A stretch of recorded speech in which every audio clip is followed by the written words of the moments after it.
Thanks for tuning in today. I'm Dr. Nick, the Incrementalist.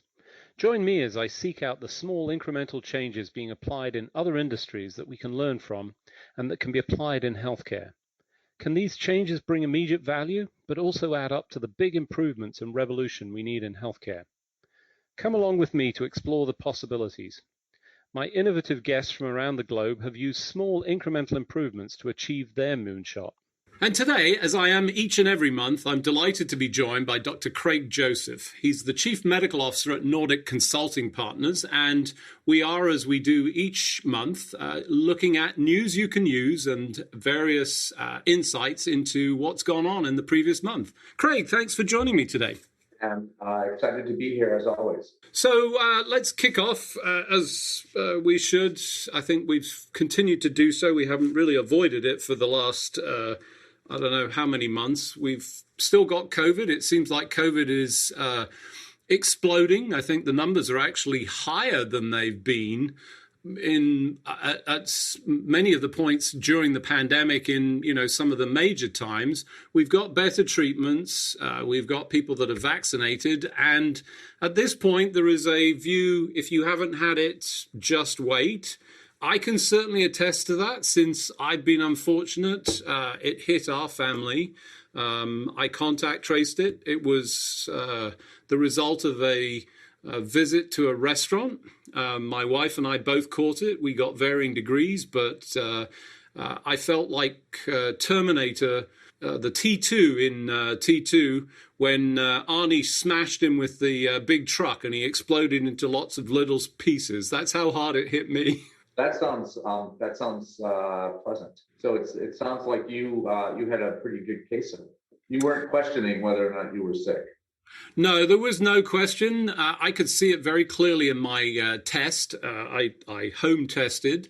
Unfortunately, it all sort of unfolded at the weekend, which made for a slightly more challenging approach to getting treatment and made me respect what I've seen in New York in the last several weeks. They've created some mobile clinics that drive around and are equipped to both test and, importantly, from a diagnostic standpoint, I think antigen tests aren't considered, at least not ones that are self-administered at home, to be diagnostic. So you have to have a PCR test and then actually having Paxlovid and treatment available for patients that are diagnosed so that you can go to these mobile clinics, be seen, tested, and depart with treatment, which I have to say was not something I was able to navigate in my local area. And I didn't get Paxlovid, and I can tell you the 8 or 9 days of misery that I endured, I'm sure would have been slightly shorter as a result of this, but wasn't. So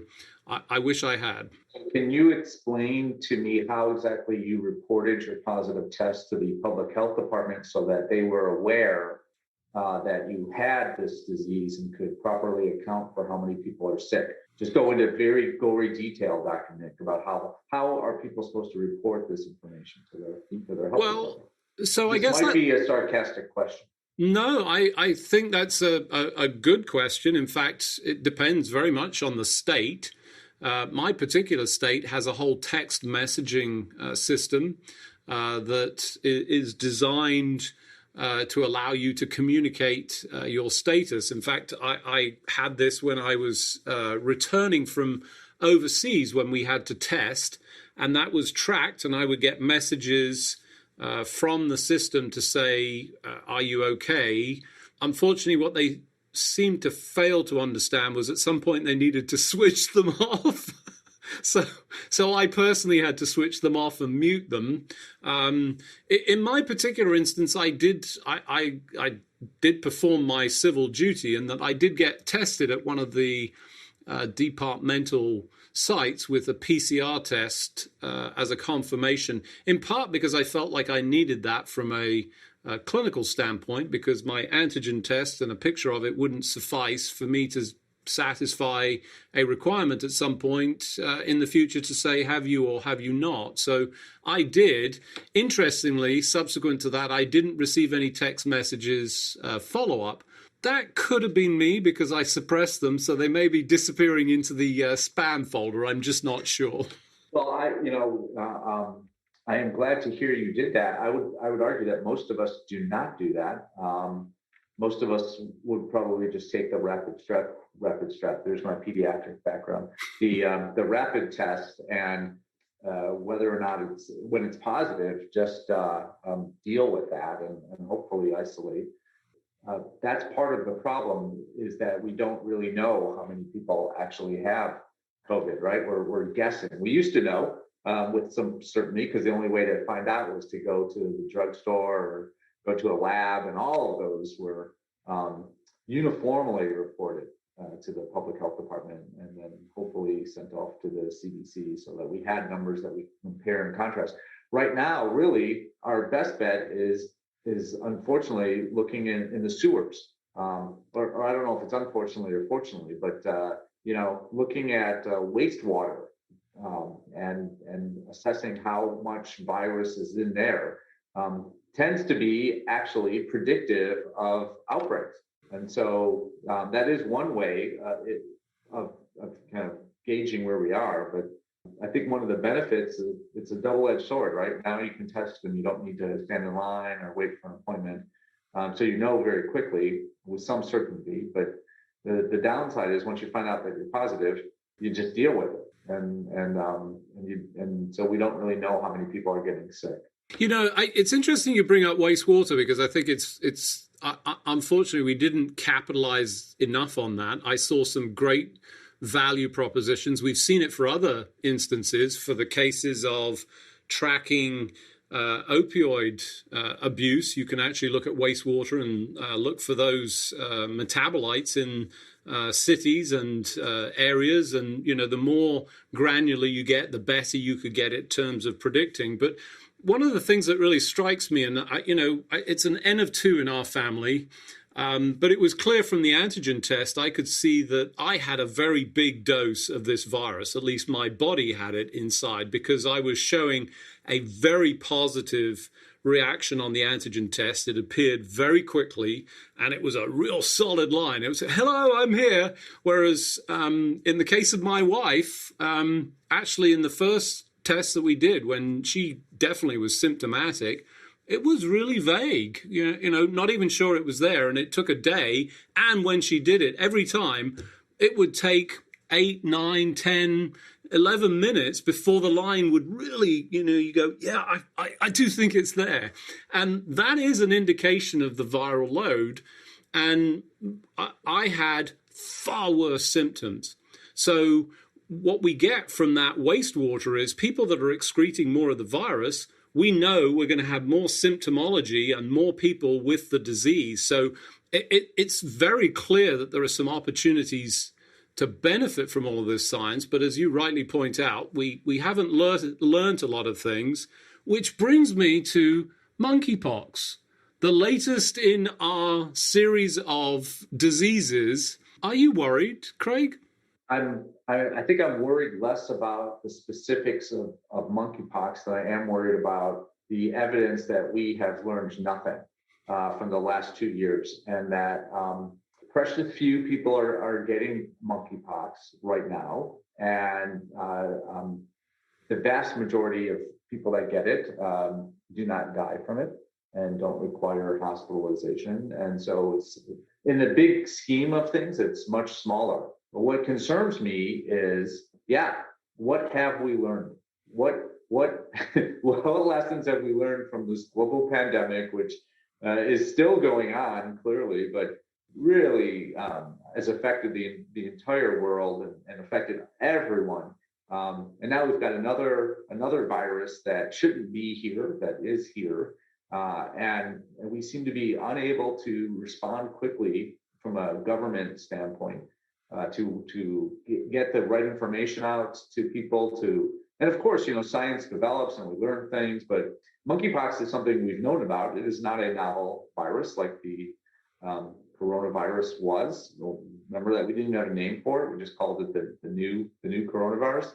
Yeah, we know about monkeypox. We actually have a vaccine for it. It's a combination monkeypox, smallpox vaccine. And yet, despite all of that, we seem to be repeating the same thing, same problems. And so what I'm very concerned about is, well, what happens with the next with the next virus that we've never seen before?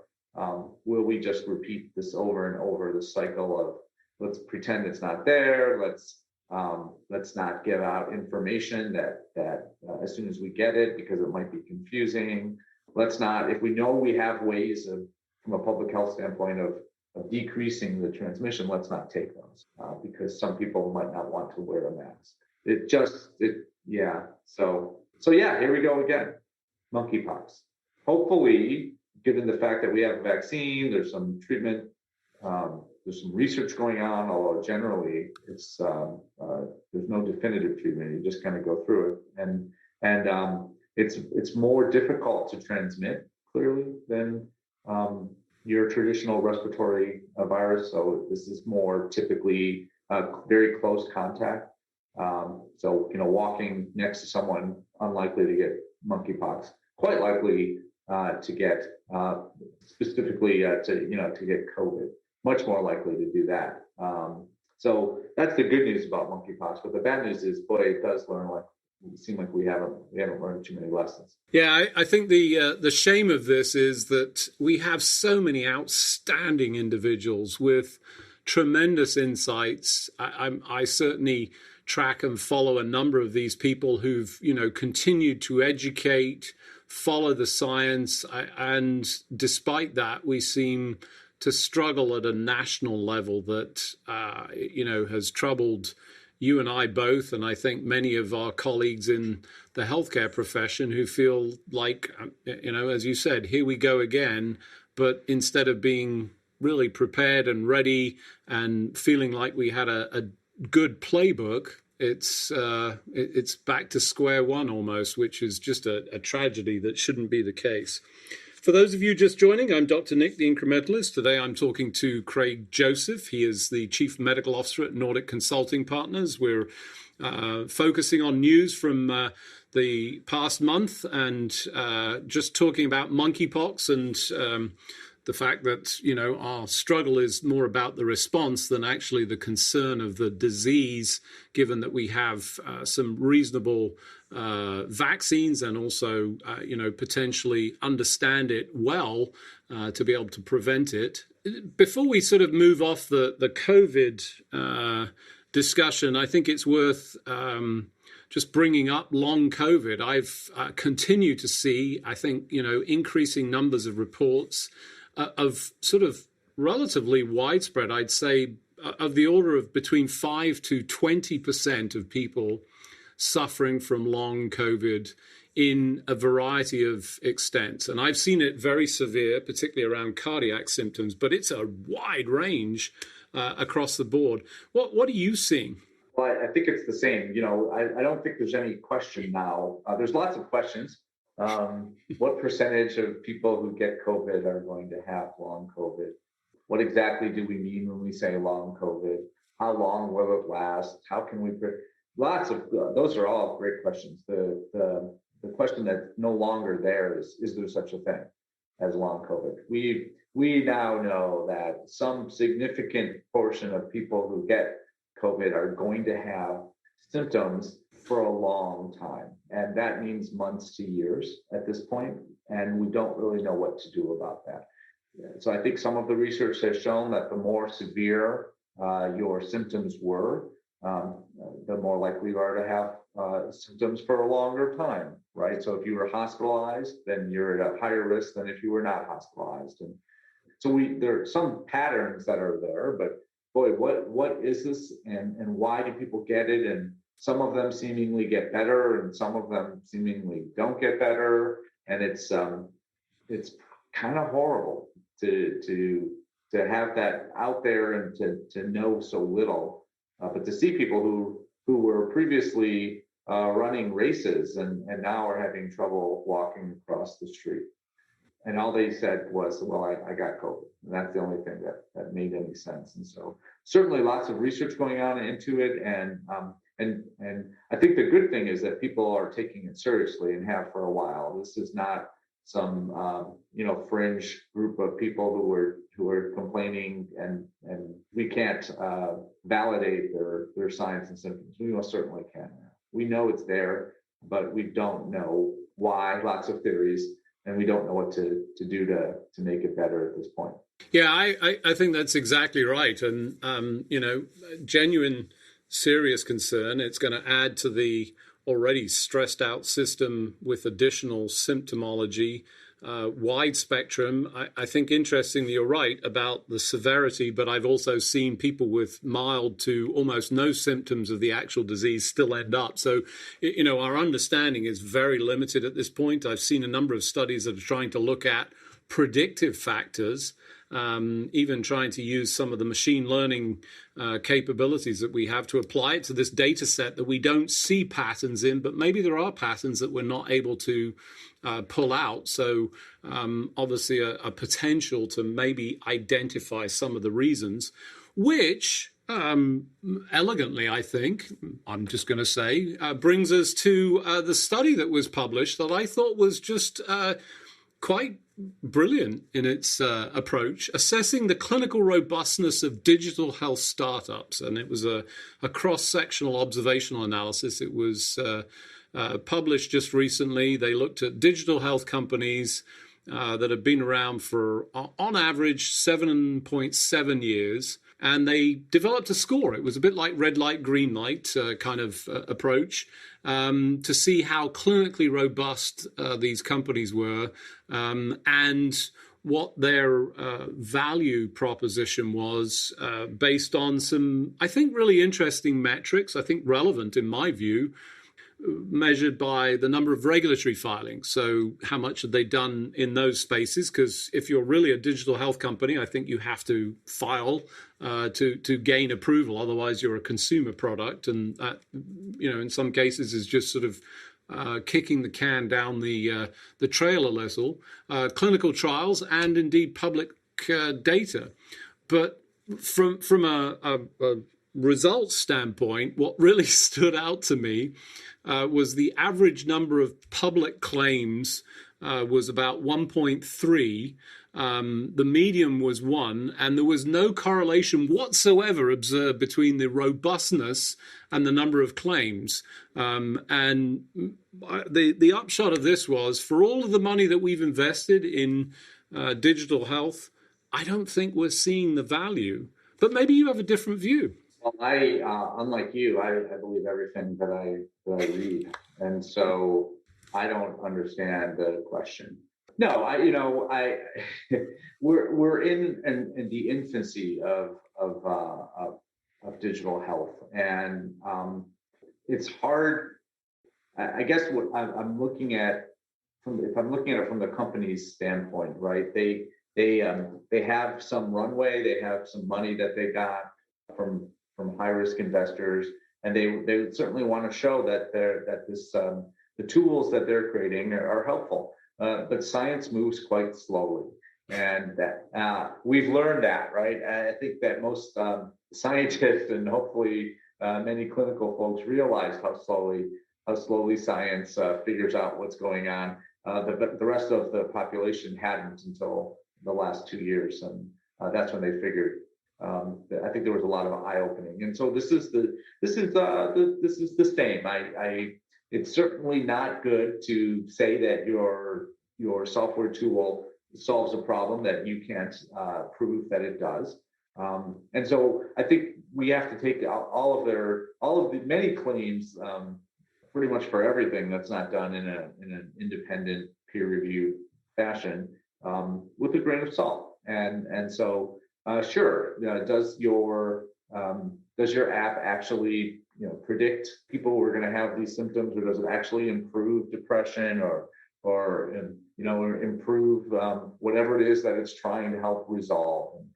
I think what this study was doing was looking at more standard ways of proof, as opposed to, well, I work for the company and we surveyed 1,000 people and 800 of them liked the product that they paid for, and 200 of them didn't, right? And so scientists might have some problems with that study in terms of how it was sourced and how it was reviewed and how it was organized, and So that would never make you couldn't independently prove that worked. So long and short, I think we just have to, apply the rules of caveat emptor and buyer beware. And so know that what you're getting when you get some of these tools, the software or hardware, or whatever it is, that the science probably isn't clear.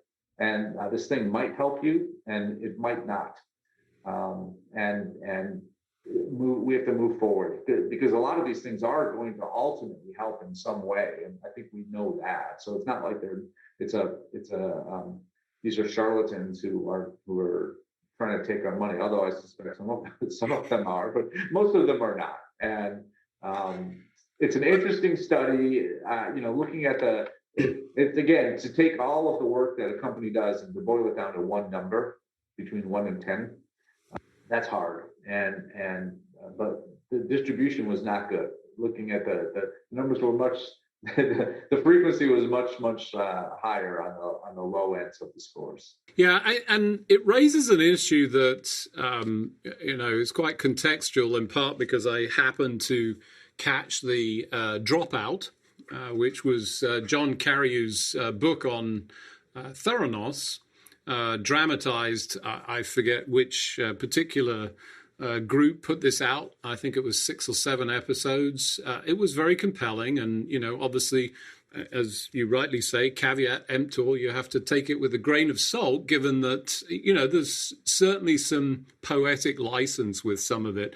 But what I found really interesting about it, and I think it's relevant here, there's this real sort of fake it till you make it. You need to sort of show progress to get the funding, and there was a little bit of that. And what I noticed in this, and I read the book, which I thought was excellent, the expose that John Carreyrou, worked very thoughtfully on to sort of drive this all to a conclusion, was the point at which they broke bad. And for me, in the evidence that was presented, it was the point where they were going to present, they had actually successfully run the test with their device, and they flew to Switzerland. And in the flight over and in the hotel room prepping for the meeting the following day, they could not get it to work again, despite being on the line all night long, trying to work through all of those errors. And they had this critical meeting with a drug company that was, going to be essential for forward progress. And that was, a small fake it. We have done it. We're faking it this instance. It was a little bit concealed. And, what I've seen with a number of these things is that, the intention at the origin was not we're going to conceal whatever. They broke bad because they needed that success, or felt like they did. And if they hadn't had it, maybe would have imploded. Who knows? I think my sympathy a little bit with these companies, because I think there's a lot of that goes on. There's, genuine, certainly the folks that I have the fortune of interviewing that talk about some of these things, some never make it out of the sort of laboratory, but, this is progress. And, as you rightly point out, we're going to see it. I mean, we've seen it with some of these things. So for me, I thought it was interesting. I think it's helpful, but, what needs to happen is people have to have a really critical eye and look for that. Unfortunately, we're not all well enough trained with the statistical analysis, the ability to look at, causation, correlation, and overcome our own personal biases. I've got my own. I mean, I'm a geek. I want all of this stuff to work. Oh yes, that's fantastic. I'm into the future and loving it, but I try and temper myself. But I think fascinating study. I think at least, shines a light on something that you've got to be at least a little bit concerned about. Unfortunately, as usual, we've run out of time, so it just remains for me to thank you, as I do each and every month, for joining me on the show. Craig, thanks for joining me. Forward to our next one. Thanks for joining me today. Do you have any better ideas, or have you found a small incremental change that's brought about a big improvement in your world? Let's continue the conversation on our hashtag, The Incrementalist, or share with me at DrNick1 on Twitter. You can find more information about the show on our program page at healthcarenowradio.com. And tune in next time to hear my discussions with leaders and innovators from around the globe who've revolutionized their space by using small incremental improvements to achieve their moonshot. I'm Dr. Nick, the Incrementalist, and I'm starting a revolution through evolution.